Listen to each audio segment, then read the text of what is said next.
大家好，我是伊克里子阿 J。不晓得大家有没有一种经验，就生活当中有些声音啊，真的会让你觉得好像受到干扰，就像是，等一下啊。虽然我们今天的主题可能跟声音有关，你也不需要这么有情境吧？啊？怎么了？你下次怎么？我只是想说，先开始前喝口水，然后吃个零食一下。哦，好。我觉得你这声音真的蛮干扰的。很干扰？有啊。会吗？对啊，你这么多东西，那什么？哦，这个给你。这是要送我的是吗？对，你可以吃一下棒棒糖。我觉得我等一下录完音再吃，我怕我现在把棒棒糖打开，然后我吃东西的声音，或是我拆棒棒糖的声音，然后听众朋友就会觉得很干扰。好，那我先正式来准备录音了。剧不剧透？可能会哦。课不课语？好康密。有声音就好来，开启你的课语新技能。剧透课语，剧透课语，剧透课语。Let's go！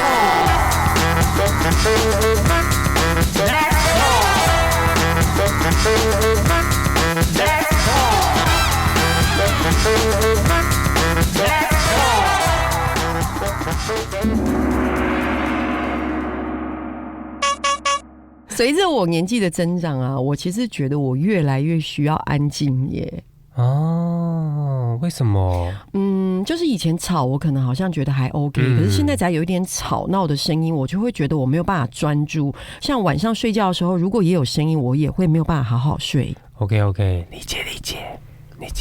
你是说理解，还是一颗梨子姐姐的理解？我说我理解了，理解了。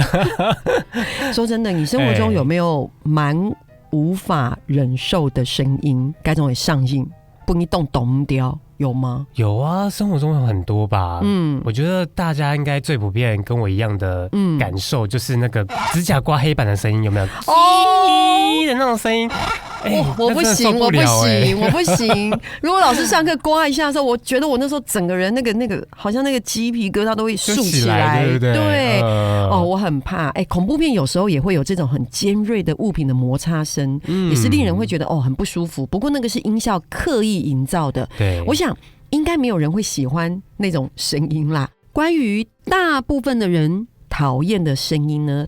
都好改上映。最近我看了一份网友票选最无法忍受的声音，我们来跟听众朋友一起来分享一下网友的前3名不喜欢的声音有哪些。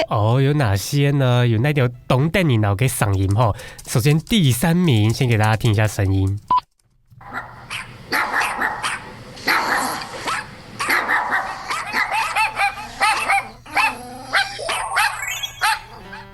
为什么？这声音很可爱啊，带你香呢。我觉得刚刚那个狗狗蛮凶的，其实我也蛮意外的，竟然是第3名可是我也可以理解，虽然我个人是非常喜欢狗狗啦，对不对？我也是啊。可是因为说真心的，都会区居住的空间是比较密集的，那狗狗如果是长时间的汪汪叫，不是很可爱的是汪汪叫，很大叫，确实会影响到周遭的邻居，甚至会成为一种环境噪音。猛抽。好的，那接下来呢，要给大家听一娘第2名的这个电米脑的声音是什么声音呢？先来听一下声音。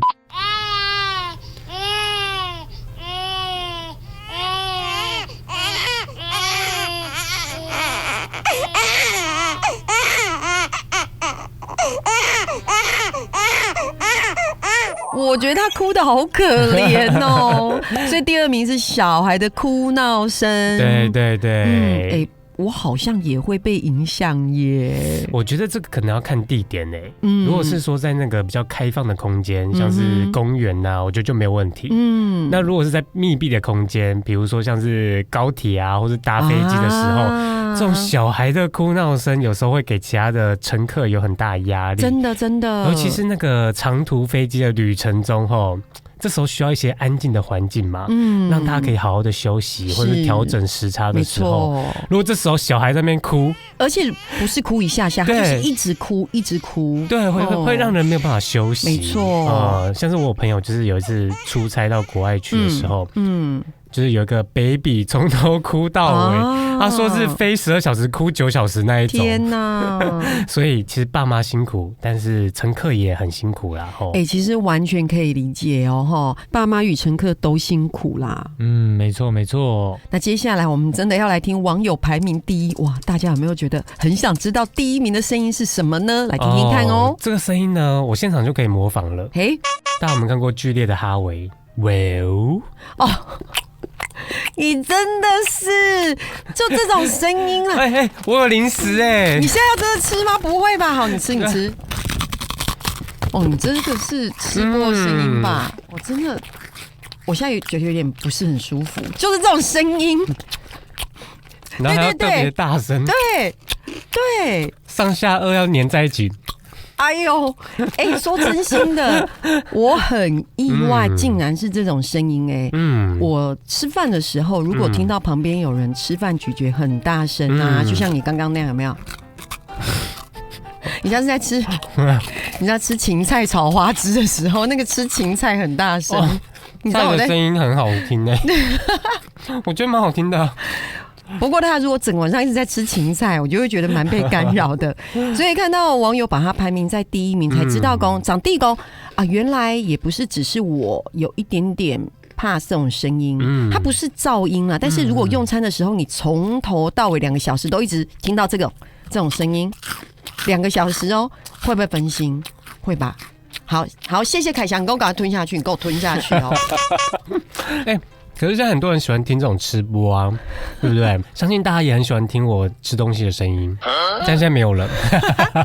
我是觉得因为你长得很帅啦，所以看你吃播跟听这声音，我是可以接受啦，可以吧？没有想到被夸奖吧？谢谢。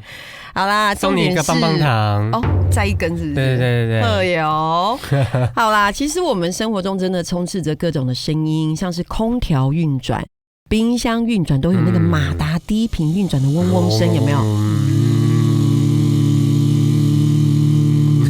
对，就这个。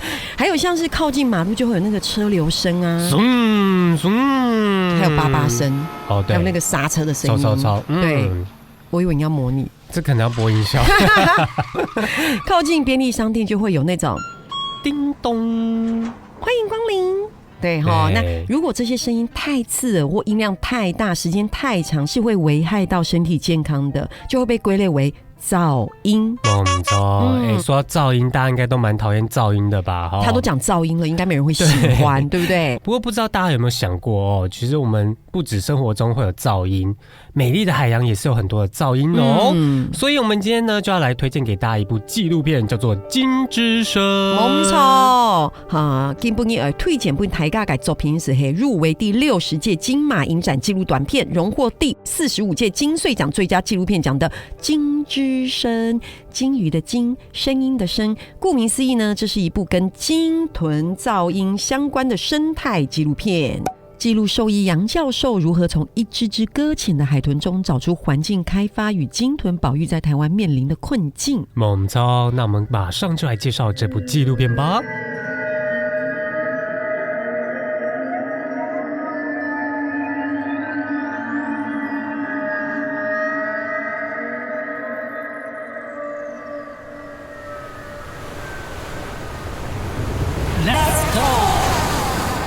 台灣係太平洋一個重要嘅位所，有五條經過，你係海鳥、海豚類動物、古生침食嘅所在，故所鯨豚生態都豐富。台灣位於太平洋樞紐，有黑潮經過，是鯨豚類動物棲息覓食的絕佳中繼站，因此鯨豚生態相當豐富。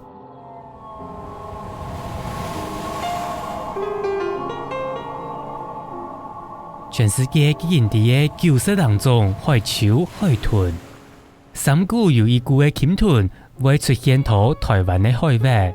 全世界已知的90多種鯨豚中，有1/3的鯨豚會出現在台灣的海域。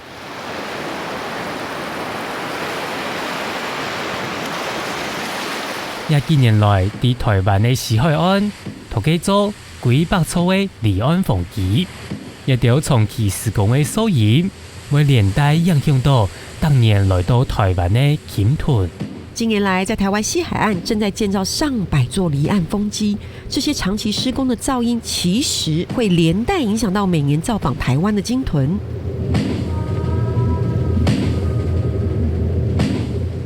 杨伟生是台湾少数的鲸豚兽医，佢长期研究鲸豚的病理同声音，用数据寻出证据来为鲸豚发声，多多的整理出噪音对鲸豚的伤害。杨伟成是台湾屈指可数的鲸豚兽医，常年投入鲸豚的病理与声音的学术研究，企图用数据与证据为鲸豚发声，逐步梳理出噪音对鲸豚的危害真相。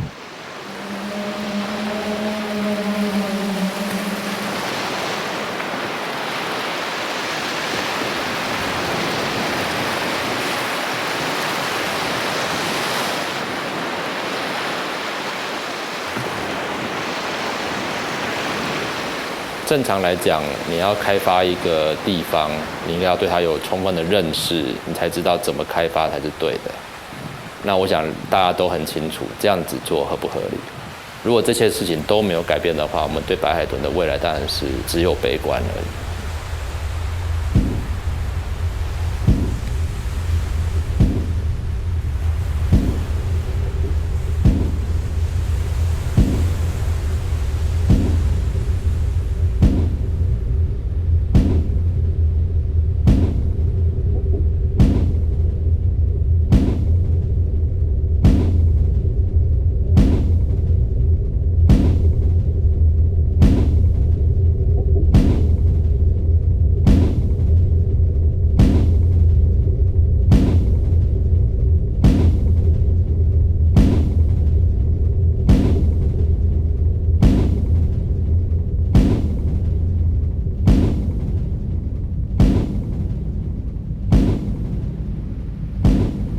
现在听到的这个声音呢，就是海底工程打桩的声音吼。大家走的熊一下，大家可以想一下，如果你是海豚，整天都听到这个声音，连续听2年到3年，会有多难受？那这也是导演特别把这段声音放进纪录片里面，就是希望大家呢也可以一起感同身受这个噪音对海洋生物的影响哦。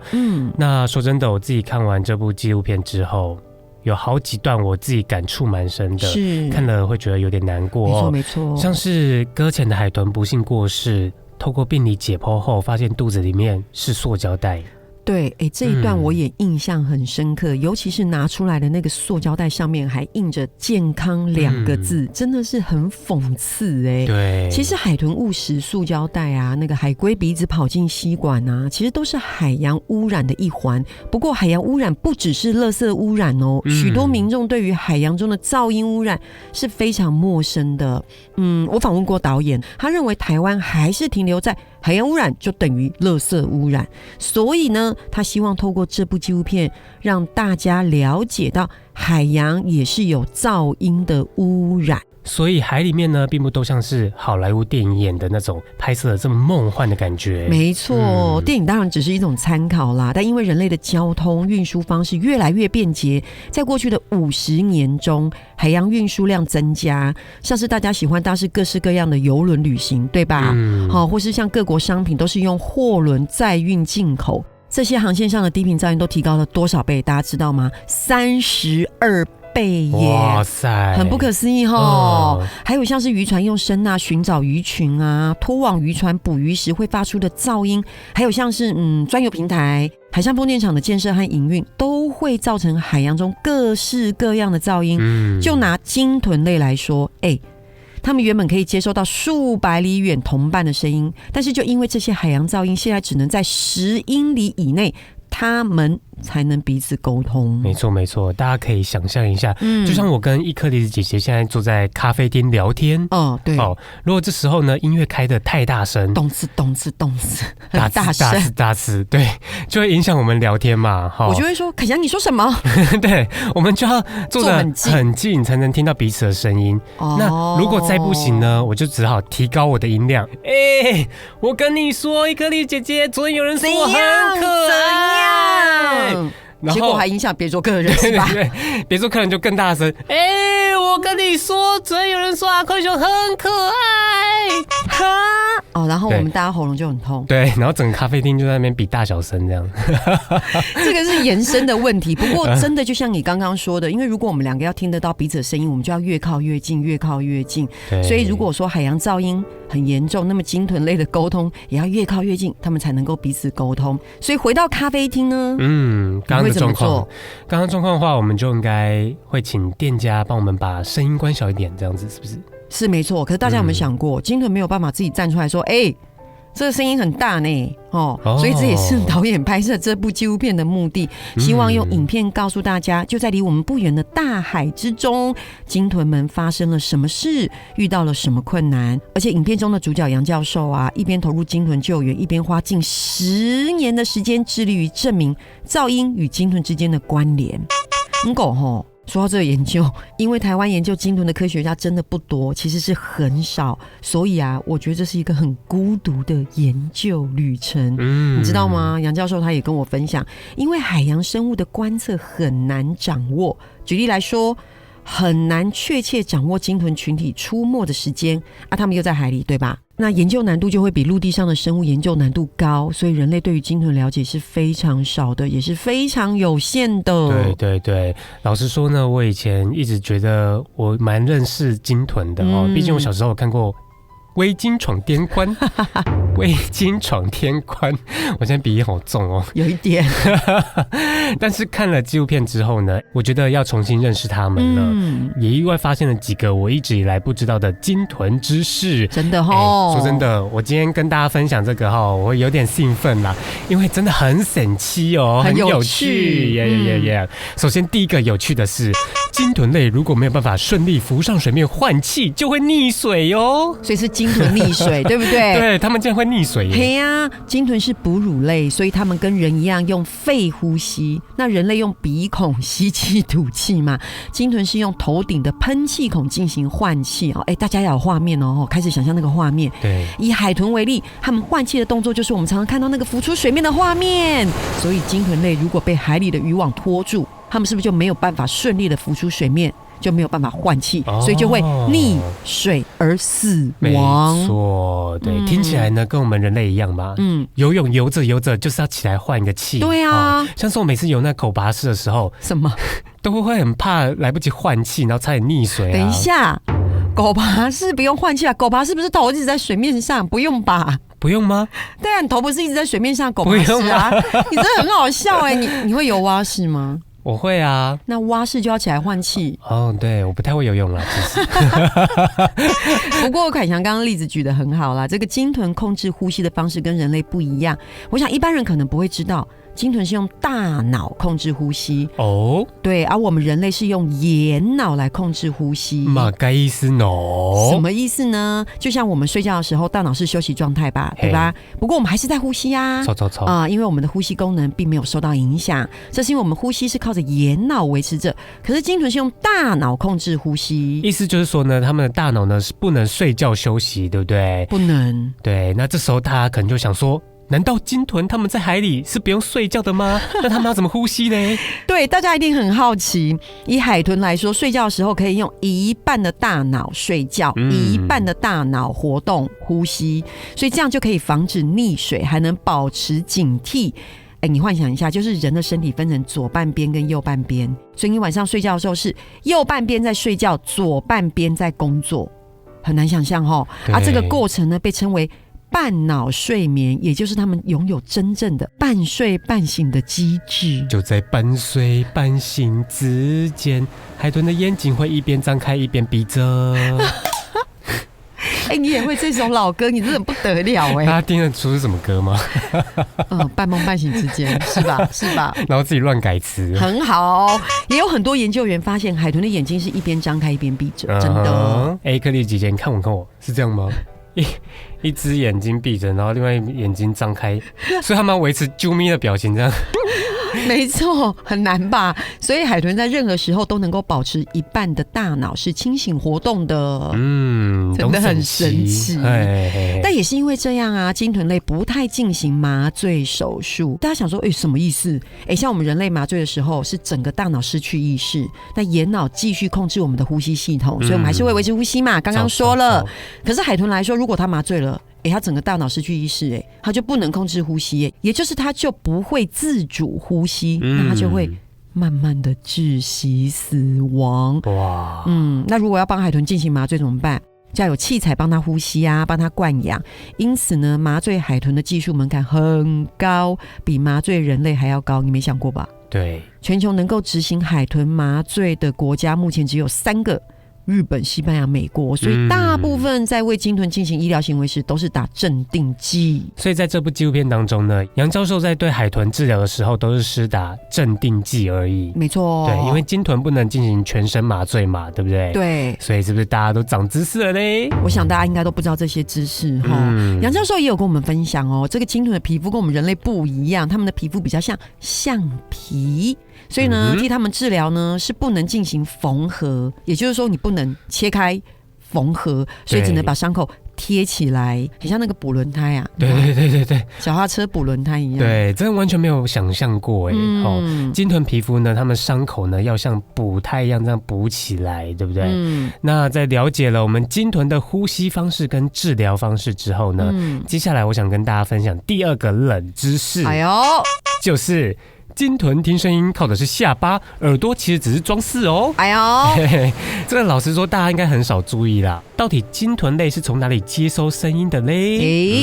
是的，一般动物啊，就像我们人类来说，声音是由外耳传入振动鼓膜，再传入内耳、大脑，所以外耳就是用来接收声音吧。那以鲸豚来说，当海中传来声音的时候，他们靠的是头部的脂肪或是下巴的脂肪来接受声音，再传到中耳跟内耳，而且那个收声机制啊，对鲸豚非常的重要，动宠饶哦。以一般的海豚来说，他们的视力很差所以他们不用视力观察周边的地形，他们是运用声呐收发，在脑中建构出四周的影像，这也是他们在海中导航不迷路的方式。但其实他们怎么透过声呐来建立影像嘞？解析度如何？怎么彼此传递讯息？这都是要靠科学家慢慢研究才能更了解他们的。猛抽，那光是接收声音的方式呢，就这么神奇了吼。接下来呢，我们还要分享第3个冷知识，好期待哦！这个也跟声音有关哦。我觉得非常的有趣，就是大翅鲸不但会唱歌，他们还有流行歌曲哦。哇哦，有很多种类的鲸豚是会唱歌哦，像是座头鲸、蓝鲸、大翅鲸。今天我们就来听听你来唱一下我们的岛节目团队在东加群岛录到的大翅鲸歌声。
这声音当 ASMR 来听也是蛮不错的呢。对啊，很疗愈的感觉。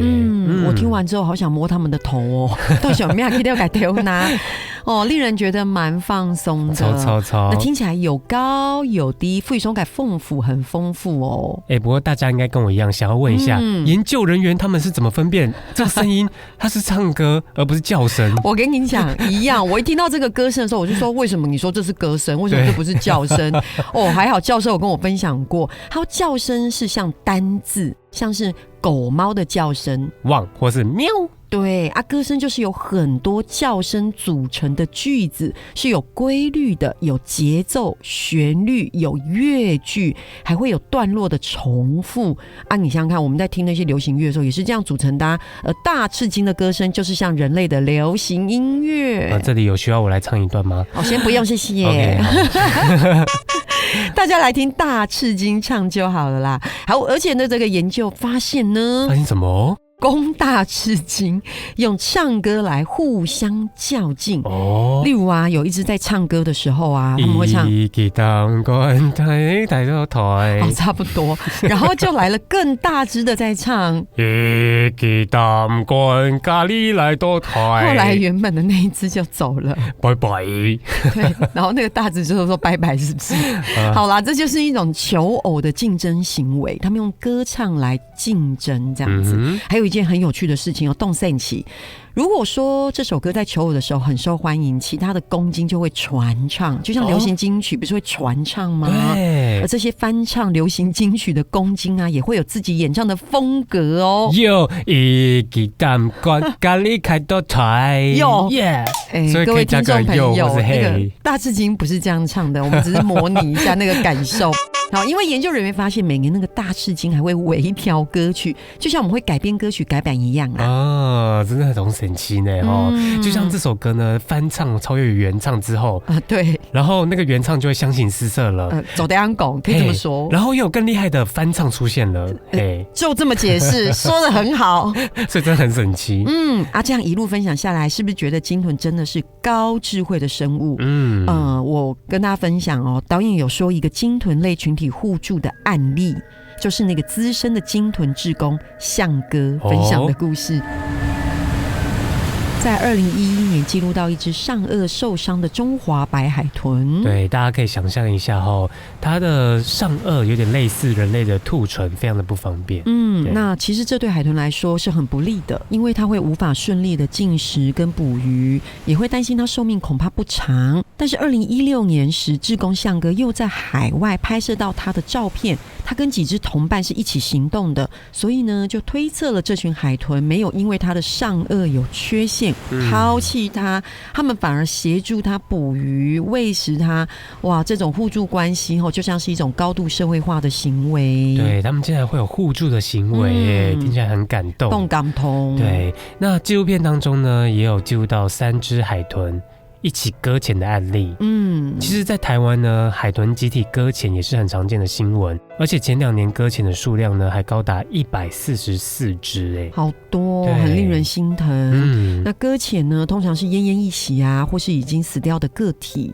那么根据杨教授的分享，近50年来国内外的那个证据显示啊，目前大部分搁浅的原因都跟海洋污染有关呢。所以呢，这个鲸豚搁浅的现场大多数都是已经死亡的鲸豚，有些是身上有鱼叉的，是很可怕那有些是缠到渔网饿死的，那也有那种严重皮肤病的，那种外观看起来非常的虚弱啦、不健康的，但也有那种一些是从外观看不出来所以你必须要进行解剖来查明死因。这样听起来，人类要为鲸豚搁浅来负一些责任，对不对？对，我们如果不注意海洋保育，海洋生态就会越来越不健康，而且进一步呢就会影响鲸豚，鲸豚就会越来越虚弱，就会有更多的鲸豚搁浅的意外发生。讲到这边突然觉得有点感伤，所以呢，每希望讲透过进步呢，希望透过今天介绍的2部纪录片，这部纪录片我们可以学习重新定义人与自然的关联性。台卡走的，大家可以主动来关心自然万物，多多认识他们之后啊，在未来如果遇到海洋生态的相关议题，我们也就可以站在他们的立场，老基六熊一下，多帮他们想一想，让海洋生态与人类之间可以迈向彼此尊重、一起共好的未来。我虽然说的好像有点严肃，可是我是真心的，大家，我是真心的想跟大家这么说。没错，好的，那既然呢今天的主题呢是声音，那我们今天也要跟大家来分享跟声音有关的客语哈嘎发，很有趣那我们就来开始了，好吗？ Let's talk。 一开始是声音这2个字的哈 boy 客语扭音拱，四线腔嗓音，海陆腔上音。OK 哈，好，那我们平常会听到的笑声，哈文用音讲四线腔，小上，海陆腔小上。那哭声这2个字的哈文用音讲四线腔，叫上，海陆腔脚上。叫上，脚上。没错，有发现吗？其实那个音就是颠倒就对了。那接下来我们的声音也有很多有趣的形容词，动到升起的形容词，像是大嗓门，讲话声音很大声。这时候客家话就会说太马上。海陆腔太马上。我觉得这句客语好可爱，我们再念一次四线腔。太马上，太马上，太马上，太马上，太马上，太马上，看谁比较太马上。对，你不觉得很有趣的发音吗？一下就会记起来了。所以这句话呢，我们教大家造个句子，好不好？你刚刚是不是有讲到咖啡厅？对对对。在咖啡厅讲话不要太马上，好吗？像吵架一样。在咖啡厅讲话不要太马上，好吗？像吵架一样。真的。又不是那个星爷电影里面的包租婆用那个狮吼功，有没有？人家那个狮吼功还有武功，有没有？我们刚那个台马上会变成噪音哦。好了，这个讲话声音太大声，如果声音沙哑就沙哑沙哑。客语怎么说？四线腔阿公上，海陆腔阿公上。你知道阿公就是鸭公。就是那个公鸭子，那鸭子的叫声听起来本来就沙哑沙哑的，所以我们客家就拿公鸭来形容沙哑的声音。阿公上，阿公上。那除了这个鸭子阿北，阿伯，阿伯，对，那今年是蛇年嘛，对不对？沙年。那客家人呢也有跟蛇有关的声音，我觉得很有趣哦，跟大家来分享一下哦。四线腔就是沙上鬼叫，海陆腔沙上鬼叫。你觉得分享这好吗？中文就是蛇声鬼叫，沙上就是蛇声嘛，就会眼镜蛇吧？对对对，那鬼叫呢就是鬼叫。等一下，停。你觉得这是鬼叫的声音吗？你凭什么觉得这是鬼叫的声音？那鬼叫是什么呢？好，没关系，你自己定义的。所以意思就是说鬼吼鬼叫是蛮有意思的。你看，你不要一直鬼吼鬼叫，好不好？你会怎么讲？沙上鬼叫。对，沙上鬼叫，你别那边鬼吼鬼叫的好不好？你觉得我们声音分享这个好吗？所以我要祝福大家蛇年行大运，沙年行太运，沙年行太运，蛇年行大运。好啦，那我也要来一句，好不好？这很有趣，我要祝福大家蛇年沙年。上就上，开上大蓝昂。上就上，开上大蓝昂。哇，大家一听都听不懂，这是白话文的意思，就是你平时没有什么声音，就上就上，没有声音就没有声音。对，一出声音呢，就响亮到打破瓮，有没有？开上开声就大蓝昂。我觉得这很难，但是我觉得这很有趣，就是不鸣则已，一鸣惊人，也是包租婆的概念吧？对，所以呢，我们要祝福大家沙年行太运，上就上，开上大蓝昂。沙年行太运，上就上，开上大蓝昂，就是祝福大家蛇年行大运，不鸣则已，一鸣惊人。我就知道你会给我死，所以我有配合你。好生动的蛇声啊！好啦，你图你改烫种朋友一起来复习一下，基本你改汉语就来到哦。首先，声音的哈贝用音讲上音，海陆腔上音。声音有很多种吗？还有你刚刚是笑声吗？像是我的笑声。笑声的客语用音讲小上，小上。那声音还有哭声。哭声的客语用音讲叫上，脚上。好，这说话的声音很大声的客语用音讲太马上，海陆腔台马上。台马上，你这个是沙哑又台妈上是不是？对对对，讲话很大声之后呢，可能声音就沙哑了。好，那声音沙哑客语怎么说？四线腔啊，拱上海陆腔啊，共上来了，经典的来了。那鬼吼鬼叫的客家话用音讲沙上鬼叫，海陆腔沙上鬼叫。最后就是我们今天要跟大家分享的俗谚语吼，不鸣则已，一鸣惊人。四线腔，唔上就唔上，快上大懒昂。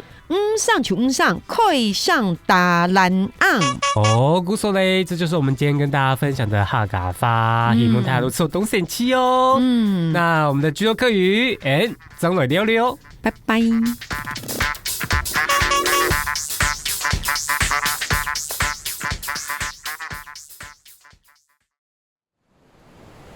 克里扎贼，你有没有听过一个客语叫做后一晌？什么意思？就是这就是吓人的声音，叫做后一晌。你给我走开！后一晌 Let's go。